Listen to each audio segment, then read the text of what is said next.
New today, more than 24 immigration judges, managers, and new hires let go by the Department of Justice. It comes amid a case backlog and a crackdown by President Trump. And joining me now is Kelly Doyle, one of the judges just laid off from the Justice Department's Executive Office for Immigration Review. Kelly, thank you for joining me. And I'm curious if this surprised you, this firing, and how you learned about it. What can you tell us? Sure. Happy to be here. I'm sorry it's a sad day that we're having to talk about a group of really dedicated professionals being fired. We received notice by email on Friday afternoon of the firing. And with everything going on, I guess I was not surprised overall. I kind of expected I wouldn't remain at the Department of Justice for very long, but I'm very disappointed because I was really looking forward to working for EYR, supporting their mission and assisting with the immigration process. Yeah. And look, NBC News, we can't independently verify that these firings were political, but do you think your firing was political? And were the fired judges all as new as you were, as many people have been fired elsewhere in the government have been, or what's your sense of all that? So from what I understand, there were a couple of judges that have been fired in the last couple of weeks that have been more senior and even not necessarily on probation. But our class, as they were called, so the last group of judges that were going to be trained and brought onto the full-time to the bench, were all relatively new hires, would have been hired since about June of last year from the last training. Okay.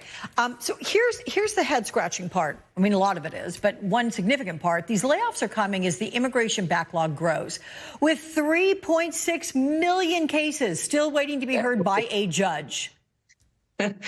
Exactly. What's the effect here?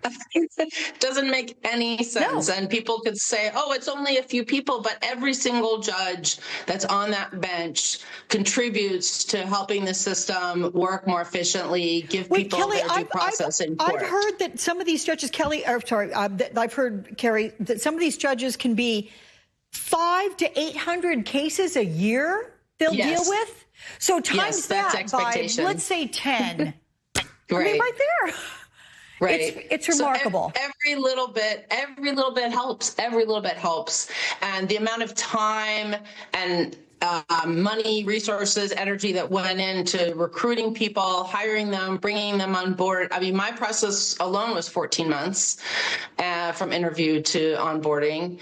And it makes no logical sense. And so there really doesn't seem to be any other explanation for this happening other than political motivation. And personally, I'm a little bit in a different position, having served in the Biden administration than my colleagues, but a number of them were military veterans, had worked for OPLA as immigration prosecutors. It was a pretty diverse group of people coming from a lot of different backgrounds. Look, I'm glad you mentioned having worked in the Biden administration, because there's a bipartisan support to hire more immigration judges. Why do you think your department is where the Trump administration decided to make cuts?